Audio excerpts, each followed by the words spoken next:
Shalom,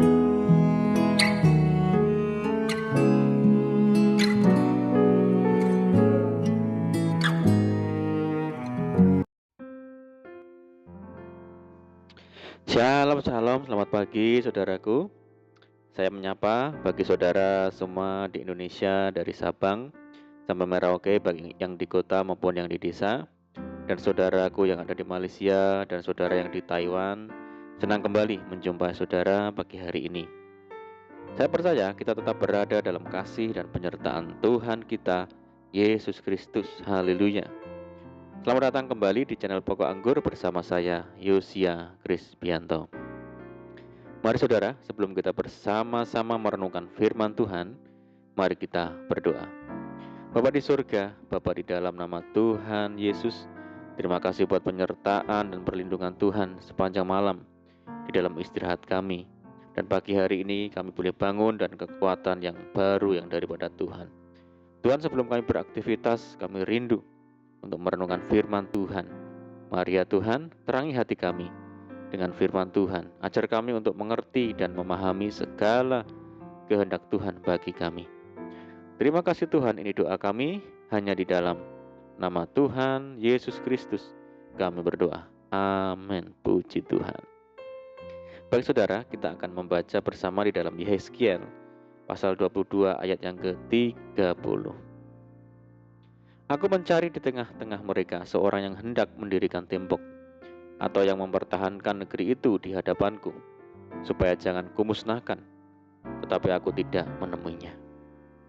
Saudara, doa merupakan hal penting dalam hidup orang percaya, karena doa adalah nafas hidup. Karena itulah orang percaya harus berdoa setiap saat dan berkesinambungan.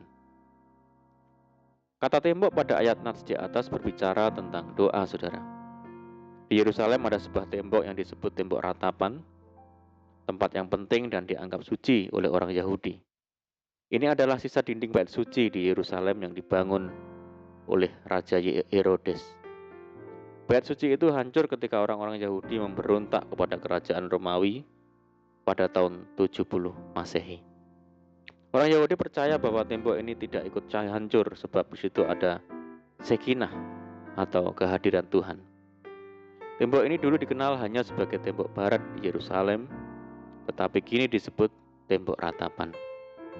Karena di situ orang Yahudi berdoa dan meratapi dosa-dosa mereka dengan penuh penyesalan. Saat mengalami masalah dan kesusahan, orang-orang Israel biasa datang ke tembok tersebut untuk berdoa dan meratap kepada Tuhan. Saudara, penting sekali bagi setiap orang percaya untuk mendirikan tembok, yaitu berdoa. Berdoa bukan hanya saat perlu saja, saudara, tapi doa yang menggambarkan suatu persekutuan yang karib dengan Tuhan. Ayat nats di atas mengatakan bahwa Tuhan sedang mencari orang-orang yang membangun tembok, tetapi ia tidak menemukannya. Artinya betapa Tuhan sangat menginginkan umat yang berdoa. Tuhan senang melihat umatnya membangun tembok atau berdoa, saudara. Dengan berdoa, kita mengungkapkan segala isi hati kita kepada Tuhan, dan dalam iman kita mendapatkan apa yang kita butuhkan. Dengan berdoa pula kita menyatakan kekaguman, pujian, dan penghormatan kepada Tuhan. Dengan berdoa berarti kita sedang berjaga-jaga, terlebih-lebih di tengah situasi dunia yang semakin buruk. Ini kita harus makin intensif mencari Tuhan. Jangan biarkan tembok-tembok kita menjadi reruntuhan, saudaraku. Saudara, suatu ketika Hizkia jatuh sakit dan bahkan Tuhan sudah mengutus Nabi Yesaya untuk menyampaikan pesan kepadanya. Sampaikanlah pesan terakhir kepada keluargamu, sebab engkau akan mati, tidak akan sembuh lagi. Mendengar hal itu, segeralah Hizkia memalingkan muka ke arah dinding tembok dan berdoa kepada Tuhan disertai dengan ratapan, tanda bahwa ia berdoa dengan sungguh-sungguh. Walaupun Tuhan telah menentukan Hizkia untuk mati, tetapi oleh karena kekuatan doa yang disertai dengan ratapan, Tuhan bisa mengubah keputusannya. Tergeraklah hati Tuhan untuk menolong dan memulihkan Hizkia. Tertulis, tetapi Yesaya belum lagi keluar dari pelataran tengah. Tiba-tiba datanglah firman Tuhan kepadanya, baliklah dan katakanlah kepada Hizkia, raja umatku, beginilah firman Tuhan, Allah Daud. Bapa leluhurmu, telah kudengar doamu dan telah kulihat air matamu. Sesungguhnya aku akan menyembuhkan engkau. Pada hari yang ketiga, engkau akan pergi ke rumah Tuhan. Aku akan memperpanjang hidupmu 15 tahun lagi dan aku akan melepaskan engkau dan kota ini dari tangan Raja Asyur.